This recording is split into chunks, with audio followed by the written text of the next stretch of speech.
Hello students, in this video we are going to talk about eigenfunction expansion. Okay, so let me start with some preliminaries and then we'll see what exactly are you trying to do here.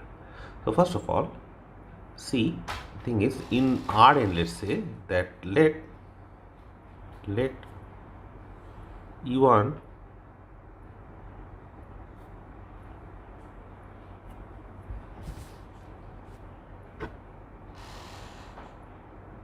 e2 en. Okay, so this be the basis of Rn, right? Basis of Rn. Is it okay? And then if this is the case, then every, let's say, x in Rn, okay, for every x in Rn, so there is a unique choice, there is an unique choice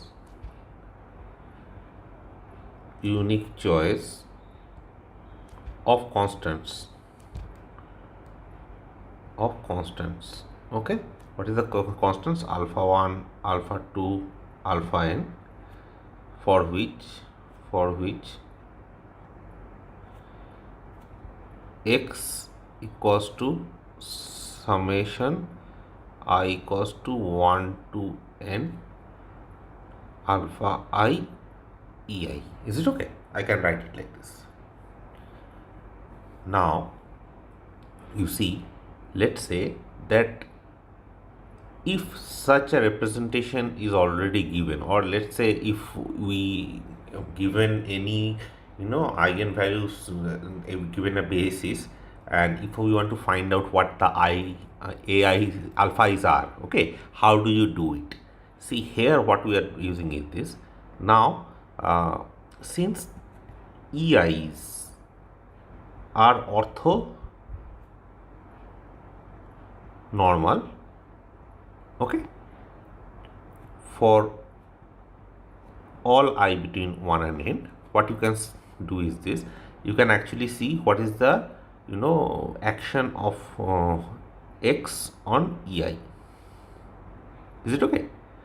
And what is that? That will be nothing but the summation alpha I ei acting at ei, okay, I equals to 1 to n, and that we can use the linearity property of the dot product, and we can write it like this, right? So this is nothing but summation of alpha I ei acting at maybe I can write this thing as ej, that will be fit better. So basically I want to find alpha j, that is, so okay, this is fine, and then ej. Is it okay?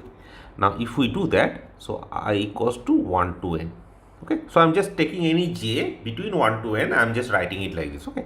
So if I do that, then you see ei ej, essentially what is happening is this. I should write I here. ei ej, you see, for I equals to j it is 1, otherwise it is going to be 0. So that will actually give me the coefficient alpha j, okay, and this holds for every j between 1 and n, right? Okay, so hence the unique representation given orthonormal basis. Here's the unique representation given an orthonormal basis, orthonormal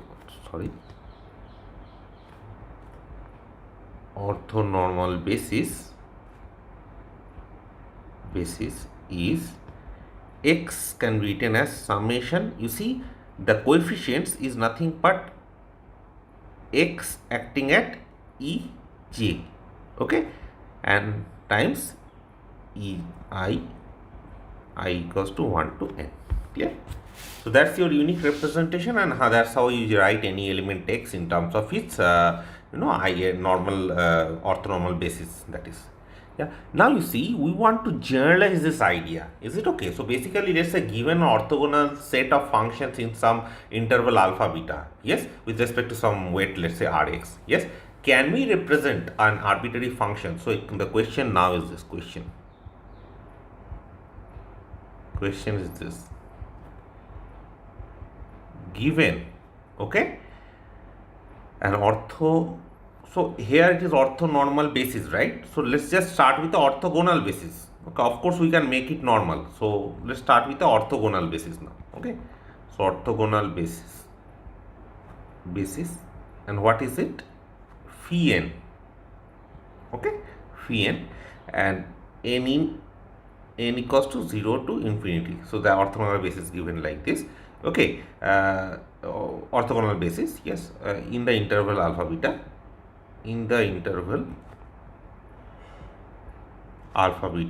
is it okay? With respect to the weight, with respect to some weight, okay, with respect to the weight Rx, is it okay? Now the thing is this, can we represent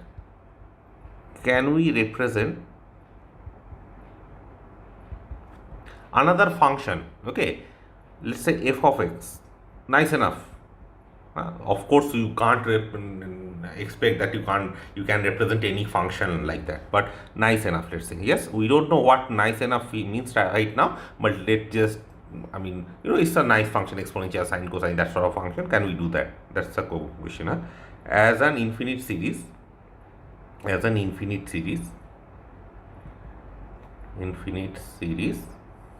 okay, involving phi n of x, is it okay? So essentially f of x should look like this, you see, summation n equals to 0 to infinity cn phi n of x, is it okay? See, if you remember, why are we writing this as infinite series? Because the orthonormal sets which we are getting from the Sturm-Liouville problems, we talked about it, right? So if you have a regular Sturm-Liouville boundary value problem, yes, you are going to get, let's say that for a distinct eigenvalues, right?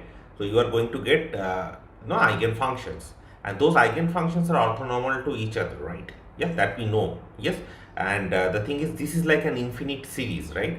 So basically, you see, there is a way of actually producing an orthonormal basis. Now the thing is, the question is this: can we use that idea to represent any function? Is it okay? So let's understand this, what happens. Okay, without going into, I mean, proper mathematics, let's just quickly understand that how should we formally proceed. Okay, so how to formally proceed to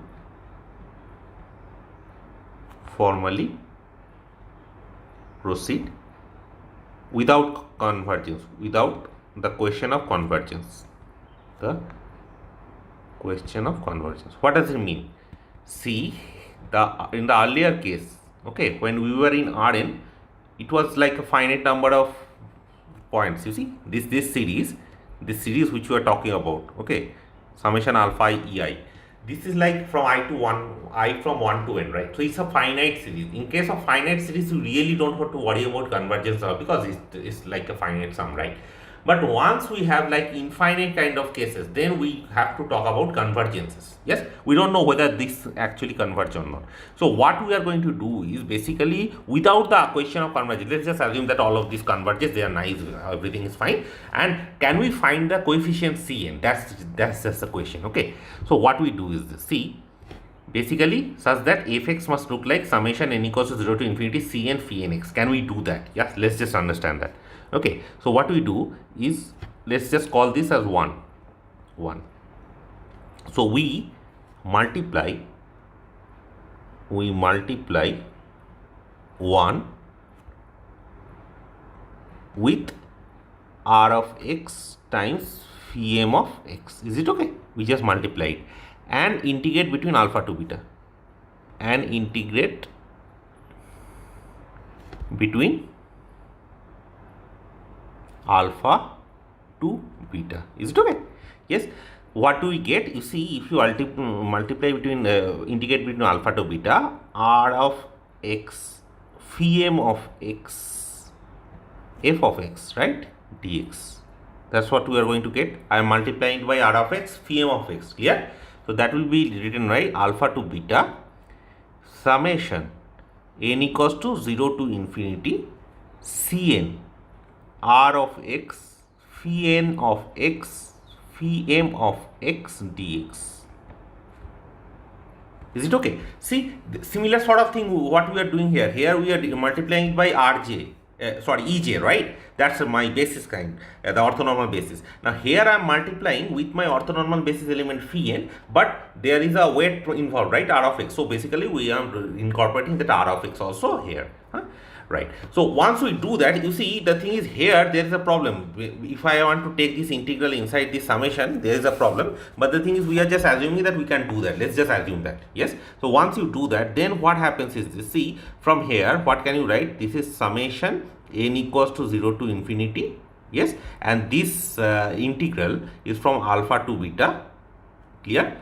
R of x phi m of x. Okay. Phi n of x dx. Yes, and that is nothing but alpha to beta, okay, r of x phi m of x f of x dx. Is it okay? Yes. And by the way, what about this? This is nothing but, you see, this is a, let's say this is the orthonormal basis, right? Phi n's are orthonormal. So basically for I n not equals to m, we have basically we have the integral alpha to beta. It is orthonormal with respect to the weight r, right? So basically r phi n, the integral of that is going to be 0 for all n not equals to m. Yes. So the only part which is remaining is m equals to m. So in that case, it is just the r of x norm of phi m square. Yes, between alpha to, okay, 1 second. Sorry, it is not r of, sorry, I made a small mistake somewhere, right? That cm is, I did not write it. Yeah, I'm really sorry about it. Let me just write it. This cm should be there, no? Cn, cn. Let's just write it. Cn. Okay, now you see the thing is, this is the only thing which is remaining is cm times norm phi m square. Is it okay? And then this part, what we have is, this is alpha to beta r of x phi m of x phi n of x dx. Is it okay? Yes. So therefore, what we have, cm is nothing but alpha to beta r of x phi m of x phi n of x dx by norm of phi m square. Okay, phi m is orthogonal, right? So phi m square is of course not 0. Yes, and if it is orthogonal, so basically that will be 1 in that case. Yeah, if we start with that. Okay, so in that case, cn will be just a to b, alpha to beta r phi m dx. Yeah. Okay, so see, the thing is, therefore, see, if this operation, the first operation, the integral and the sum, okay, if we can, interchange that. So basically, when can we do it? So basically, if the series, what is the series? Summation n equals to 0 to infinity cn phi n of x, okay, if it converges uniformly,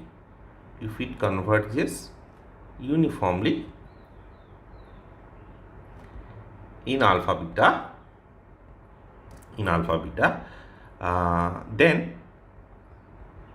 then the above, okay, procedure is justified.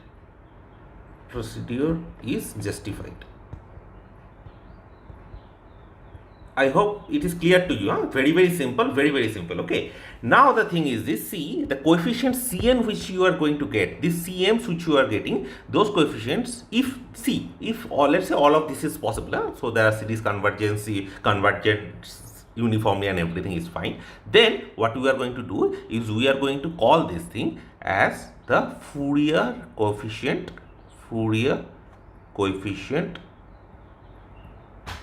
of the function f of x. Is it okay? Right. So now let's look at a problem and then we'll go from there. Okay. So first start doing a problem. So exercise example 1, let's say. So you see, we know that the set, this set 1 cosine n pi x by L sine n pi x by L, and L positive, n is greater than equal 1. Okay, this is orthogonal. This is orthogonal with respect to what is the weight? Rx equals to 1. Rx equals to 1. Okay.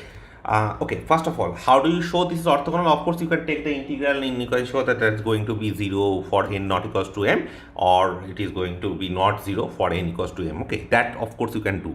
The other way of doing it is basically you see y double prime equals to y. You remember that problem we did, y at the point with the periodic solution, this thing with the periodic data. Yes, and we have seen that these are the eigenvalues, right? Yes.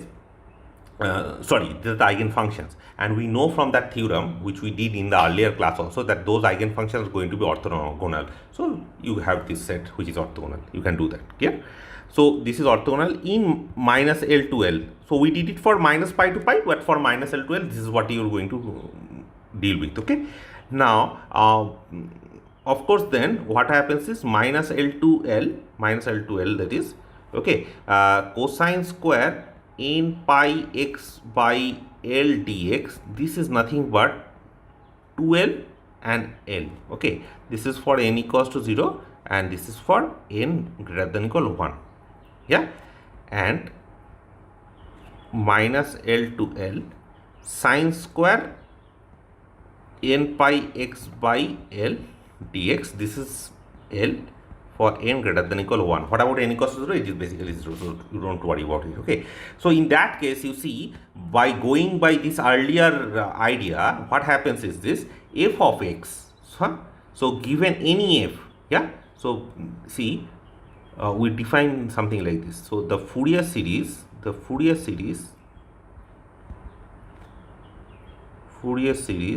f of x is defined to be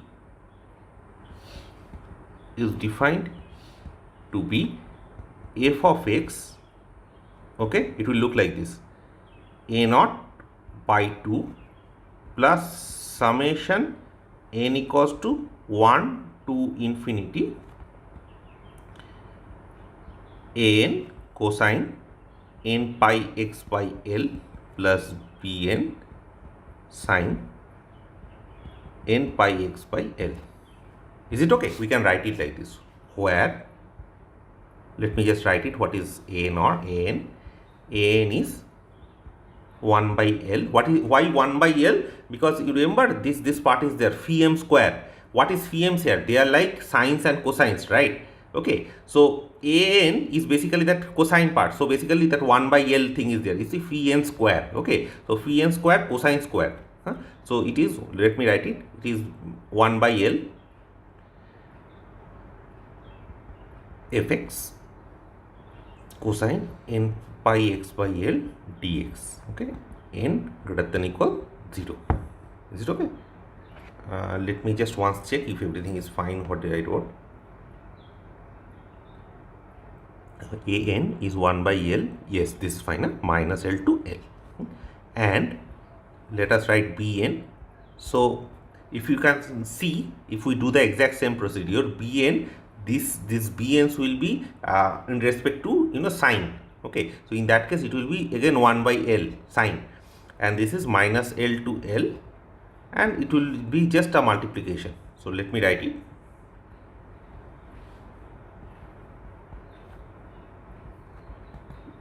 So it is sine of n pi x by L dx. Okay, bn. So that is there. Now the thing is this. See, the thing is, what we will do is this. So this is fine. So if you do it like this, you can just write down the Fourier series of f of x. So by the way, this Fourier series in particular is called a trigonometric Fourier series. Is it okay? Now the thing is this.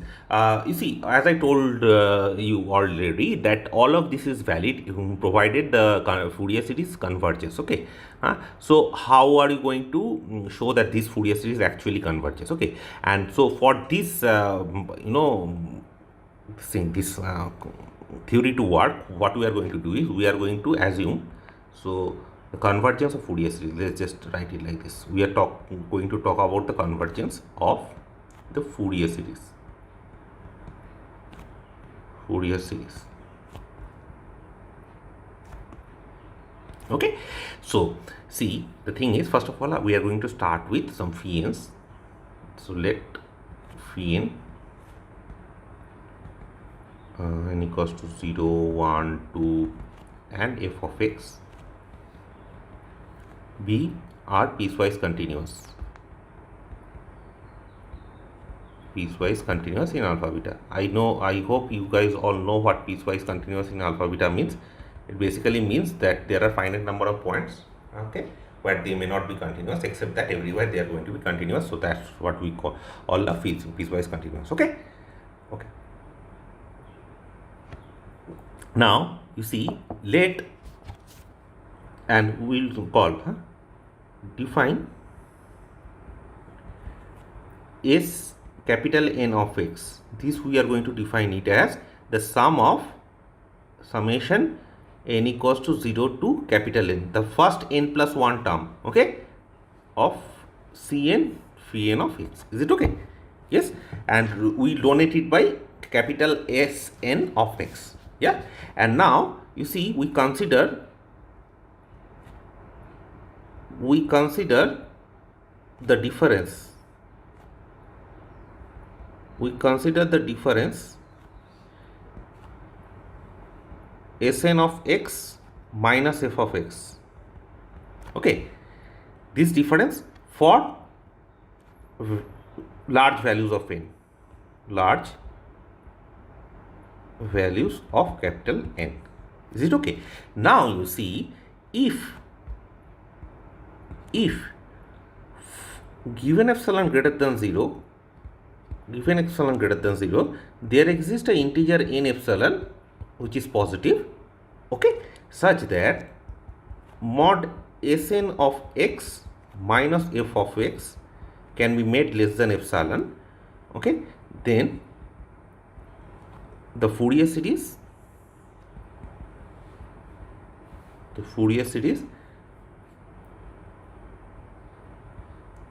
converges uniformly, right? Uniformly, okay, to f of x for all x in alpha beta. Is it okay? So the idea is this. See, essentially what we are saying is this: we were approximating f. Yes, and how are we doing it? We are going to use f of phi x, okay, in such a way that we are basically taking the finite sums, and after that we are actually saying that for large enough n, what happens is this: the difference between Sn and f can be made arbitrarily small, right? And if that holds for all x, that is important, then we say it converges uniformly. Is it okay? And of course, if n depends on, so let me make a small remark here.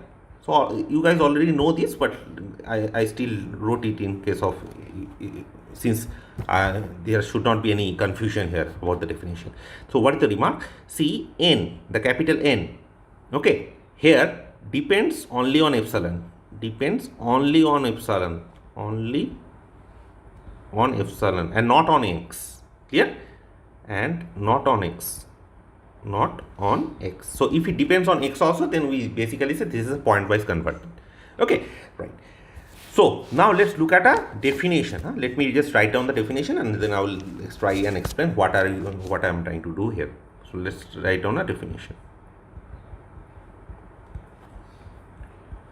Okay, so we are going to start with some function phi n of x. Okay, so let phi n of x n greater than equals 0, of course natural, yes, and phi of x are piecewise continuous.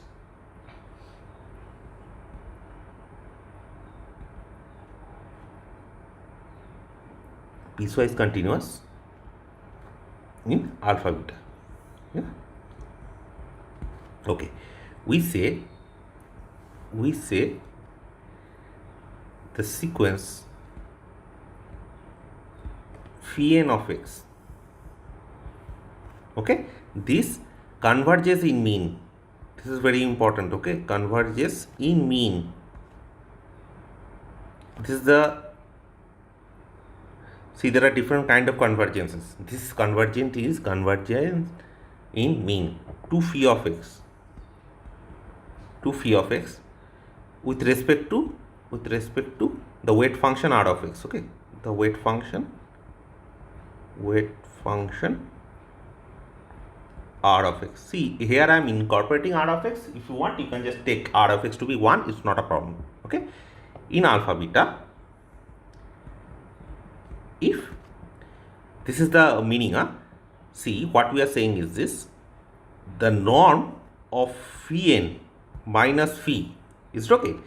That if you take the square of that norm and then you take the limit n tends to infinity, yeah, that is okay. Let me just write down what is the definition. That is given by limit n tends to infinity. What is this norm? This is nothing but the integral alpha to beta r of x phi n of x minus phi of x square dx. Okay, this is going to be 0.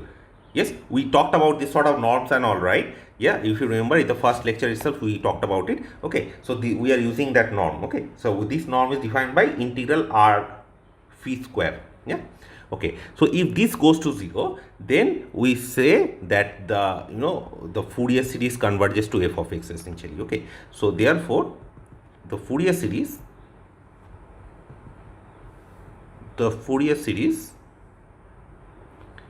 converges in mean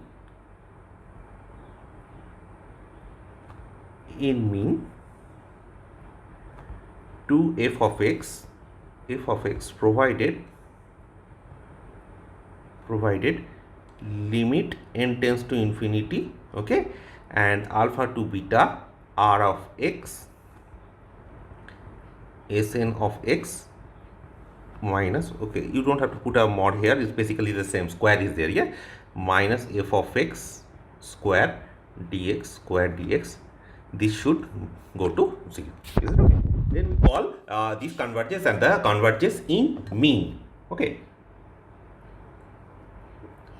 so now see,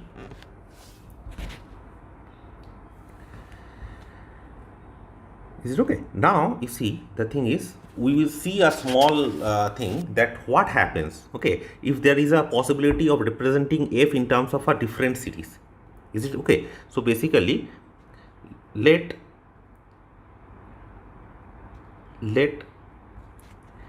f of x, okay, f of x is represented,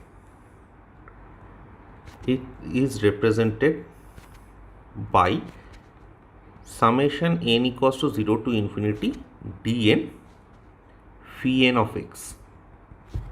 Okay, where phi n are not necessarily Fourier series coefficients. Okay, Fourier coefficients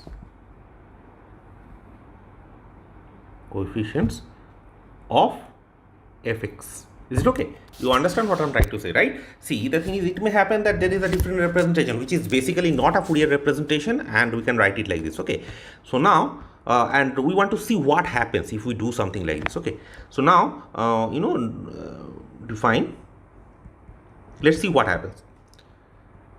Another finite sum Tn. What is the sum? It depends on x, of course, and then d0, d1, dn. Okay, just to specify this particular thing, that it depends, the Tn is a finite sum with respect to the coefficients d1, d2, dn, right? And that is given by summation n equals to 0 to infinity dn times phi n of x. Okay, now and let's say we define capital E capital N. Okay, that quantity is nothing but the norm of Tn minus f. Okay, we want to see what is the difference. Tn minus f, the norm, if we calculate it, let's just call that En, and want to calculate what that is. Okay, now you see, since phi n's are orthogonal, this way is given to us, right? Orthogonal. Then, What is En square? Let's just calculate what is En square. En square is nothing but summation Ta capital N minus F square. Is it okay? And that is given by definition, what is it? It is alpha to beta R of x and then summation dn phi n of x, n equals to 0 to infinity minus f of x square dx. Is it okay? Yes, we can write it like this. Now, you see, we can just break it up. Yes, let's just break it up and write it. So, this is nothing but summation n equals to 0 to infinity, okay, dn square alpha to beta r of x alpha phi n square and dx. The first term, right? What about the last term? Let's just write down the last term now. Plus alpha to beta r of x f square of x dx, the last term, and then the middle term 2ab term minus 2 times summation n equals to 0 to infinity dn integral alpha to beta r of x phi n of x f of x dx. Okay, let me just check once if everything is fine or not.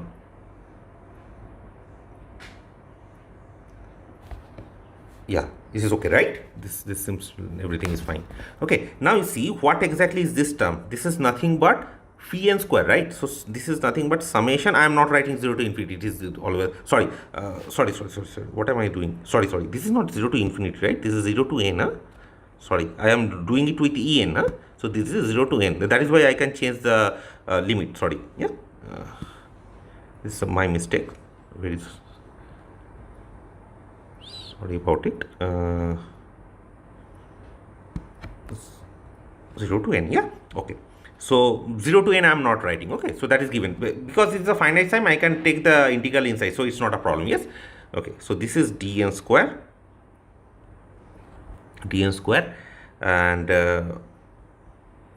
phi n square, right? That's just this thing definition minus 2 times summation dn cn norm of phi n square, okay, plus f square. Is it okay?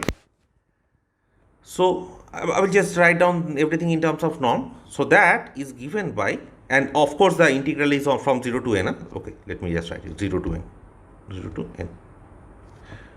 Okay, so if this is true, you see I can write this as summation 0 to n. This is nothing but norm of phi n square dn minus cn square. Okay, dn minus cn square minus sum n equals 0 to n phi n square cn square plus norm phi n f square. Yeah, I hope this everything is fine. Let me just once check. Yes, this is fine. Yes, 2 times this and plus f square. I think it's okay. Yeah. So you see, if we can write it like this, now the thing is this. You can see that the quantity E capital N, when is this least? If dn equals to cn. Okay. So therefore, capital En, this quantity is least. So basically the norm of capital En is least if cn equals to dn for n in equals to 0, 1, 2, right? Yeah, and therefore see, the thing is, what we proved is the following. Let me just write it there. So we proved this theorem.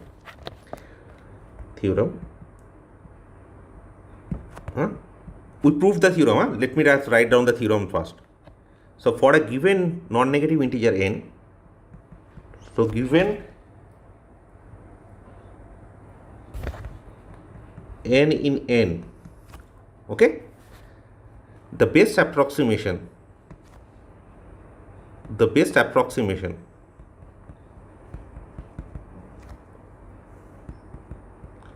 okay, in mean, very important, in mean, to a function f of x, f, okay, x, by an expression, what sort of expression? 1, by an expression of the form summation dn phi n x, okay, is obtained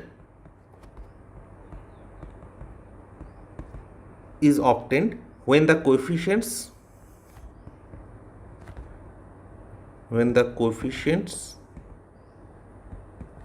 dn are the Fourier series of f of x. I hope everything is clear here. Yeah? See what we did, this part is this. Fx we wrote it as summation dn phi n. Dn is not necessarily the not necessarily the Fourier coefficient of f of x. Okay, and what we did is this, we calculated en square, which is nothing but the finite sum with respect to those coefficients dn minus f square. Okay, so in the mean they will converge in the mean. Okay, so you see we have to talk about this particular term. Yeah, that is what we are doing here. Now, you see, En square is nothing but summation Tn minus f square, right? Which we can write it like this. And now, you see, this is a positive term. Yeah. So, when is En least? En is least if Dn is equals to Cn essentially. Okay. So, that's what. So, what we proved is this, that basically if you want to write f of x in terms of a Fourier series, looks like this, n equals to 0 to infinity Dn f phi n x, then the best, the best candidate for the coefficients has to be the Fourier coefficients. Is it okay? Right. Now you see, the thing is, let's say that here, let's just call this thing as 2. Huh? Let's just call this thing as 2. Now, into if dn equals to cn, okay, if the Fourier coefficient, they are Fourier coefficients, so n equals to 0, 1, capital N, to obtain, okay, one second, sorry, this I should write it as a finite. We did it for 0 to n, capital N, right? For any capital N we can read. Okay, so into if dn equals to cn, what do we obtain? We obtain that summation Sn minus f square. Okay, this is nothing but norm of f square minus summation n equals to 0 to infinity phi n square Cn square, right? That's what we are going to get. See, this t's will be s in that case, because the coefficient d's will be d is basically ei's. Okay, sorry, d and c are basically same. dn's and cn's are basically same. So this tn is basically sn, right? Okay, now so what is the norm of sn minus f square? So that is nothing but this one and this one, and this is gone because dn equals to cn. Is it okay? That's why that's what I wrote it here. Okay, so now therefore what we can say is this norm of Tn minus f square, okay, that is nothing but summation 0 to capital N norm of phi n square dn minus cn square, right? That's what we actually showed, and then s capital N minus f square. We can write it like this. Yes, the last two terms is in terms of Sn minus f, we can write it like this. Okay, now if we do that, see, since this is a positive term, all of these are positive. Okay, so we can say 0 will be dominated by norm of Sn minus f, which is again dominated by norm of Tn minus f, right? This is a positive term, we can throw it away. So Sn minus f square will be dominated by Tn minus f square, and hence this inequality holds. Okay, now you see, therefore, if summation n equals to 0 to infinity, now it is infinity, yes, dn phi n x, if this converges uniformly, not uniformly, in the mean to f of x, okay, then the Fourier series converges, right? Then the Fourier series, because this is with respect to the Fourier series, right? The Fourier series converges in mean to f of x,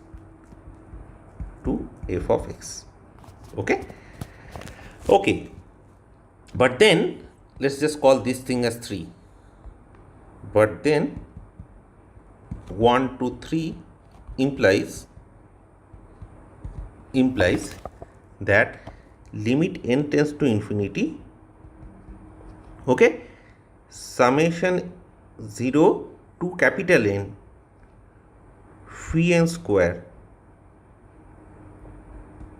dn minus cn square, this equals to 0, right? Yes. See, the Fourier series converges to f of x in mean, right? So basically this is 0. Yes. And of course this also is given to be, it converges, so that is 0. So basically we have limit n tends to infinity, this particular term is going to 0. Is it okay? Yeah. And this is, and when is this possible? See, this is a positive term, this is a positive term, I'm taking a finite sum and then I'm taking the limit, I'm telling that is 0. It only happens if dn equals to cn. Therefore the above is only possible, above is possible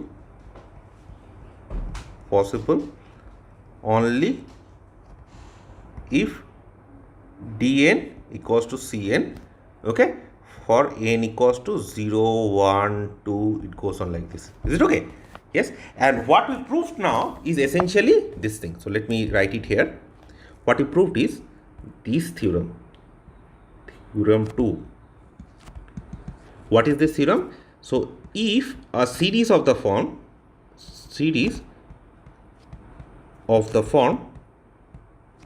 summation 0 to infinity dn phi n of x, okay, converges in mean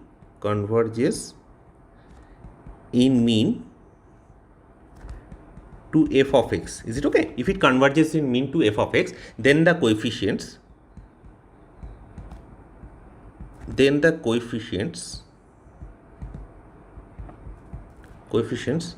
dn must be the Fourier coefficients of f of x. Okay. See, we just saw, right, that if if you have something like this, that dn converges to f of x in mean, then it has to be the Fourier coefficient, dn has to be cn. So basically that's what we showed, that if the series converges to f of x in mean, then it has to be the Fourier coefficient. So the series converges is basically the Fourier series, that's what. Okay, right.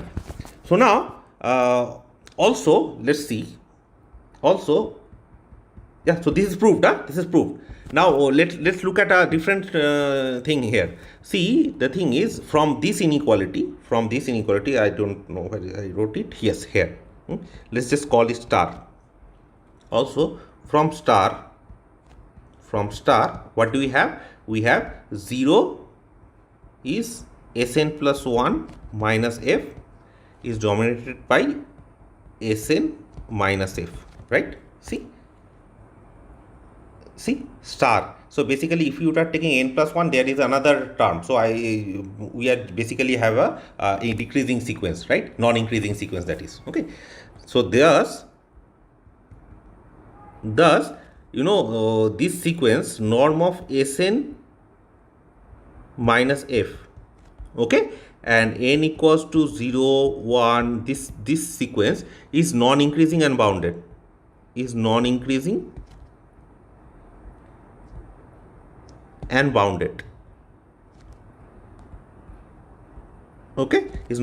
and bounded, okay, below by 0, of course, below by 0. Okay, what does it mean? It means that it must converge, right? And if it converges to 0, then of course the Fourier series fx converges to the Fourier series of f converges to f of x in mean, right? See, of course, right? If Sn minus f, this sequence, that basically converges. If it converges to 0, though, so they basically in that case we just say that the Fourier series converges in mean. That's there. Okay. So also we will have this. See, summation n equals to 0 to infinity phi n square cn square is dominated by norm of f square. Is it okay? Yeah. That is true. Now, because of this, right? See, because of this is always dominated by this always dominates 0. So basically phi n square minus cn square is dominated by f of f square, right? Okay, now you see the sequence. If I now, since the sequence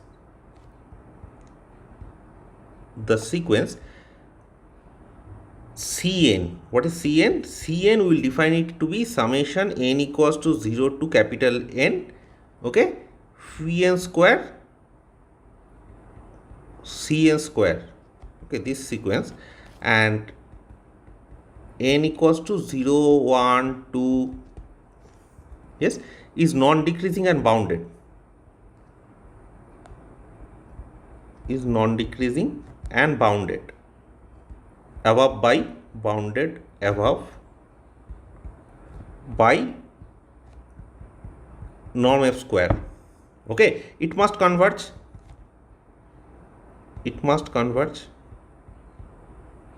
clear? Okay, and therefore what we have is summation, one second, I did a mistake again here, it should be up till n, because all of those earlier calculations are up till n. So then it must follow that 0 to infinity norm of phi n square Cn square must be dominated by norm f square. Yeah, this is non-decreasing and this holds for all n. So basically I can write it as the up to the sum is from 0 to infinity, right? We can do that. Now you see, therefore what we can say is, therefore the Fourier series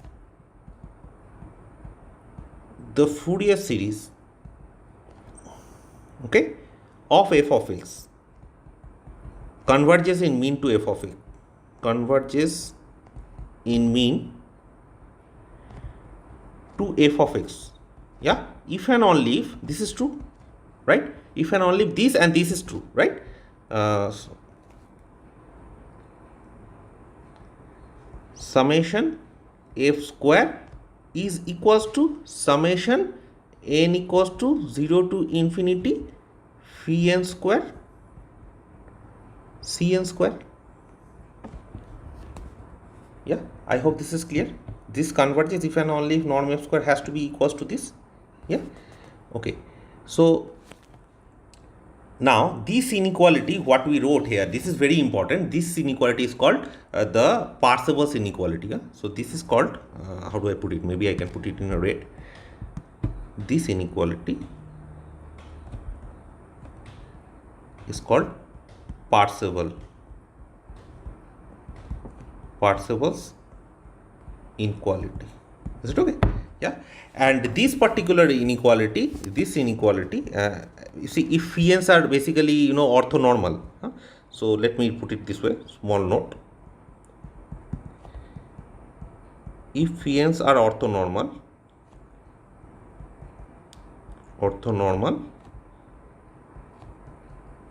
then this thing implies that summation phi n square 0 to infinity is always dominated by f square, okay, and this is called Bessel's inequality.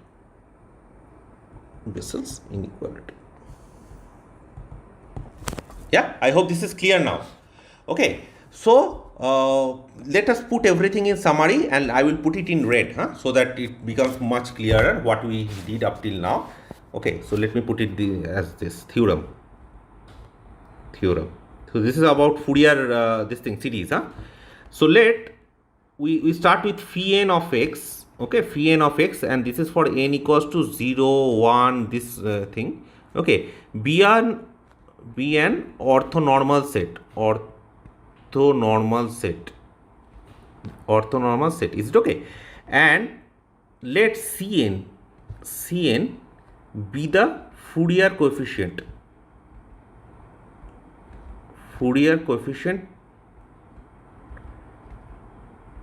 Of f of x. Given by f of x is summation Cn phi n of x. Is it okay? So this is between n equals to 0 to infinity. Yes? Okay, then the following holds. following holds. Following holds. What is that? So it is A, the series, this series summation 0 to infinity Cn square, okay, converges. This is what we showed, right? You see, it is dominated by norm f square. So basically, this series converges Cn square, okay. And what does it mean? It means that limit n tends to infinity Cn equals to limit n tends to infinity integral alpha to beta r of x phi n of x f of x dx. This is going to be 0. Okay, see, the thing is here that norm of phi n square is not there because phi n is taken to be orthonormal. Okay, right. Now B, the second thing is the basis inequality holds. Basis inequality, what we wrote this last page, this inequality holds. Okay, basis inequality holds. And C, what is the C which you have? You have that the Fourier series of f of x okay, converges in mean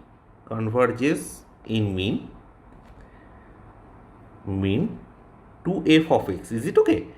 If and only if the Parseval inequality holds. If and only if Parseval's inequality holds. Is it okay? Yes. So this is the idea of Fourier series. So basically what we have is this. Let me conclude what we had did and where is it coming from. See, we know that if you have a regular or a periodic sum level boundary value problem, then basically corresponding to the distinct eigenvalues, we are going to get a series. So basically the infinite series of orthogonal functions, right, which we are basically we call it an eigenfunction. And the thing is since they are orthogonal, okay, that set we can start with and we can actually formulate a Fourier series out of it. Yes, and then we can represent any f with respect to those Fourier series according to whatever theory we just developed. Okay, so that's the idea. So basically what happens is, if you want to produce different Fourier series, where are you going to get the supply of f of x? Those supplies are actually we can get it using the Sturm Liouville boundary value problems. Okay, so with this I am going to end the video.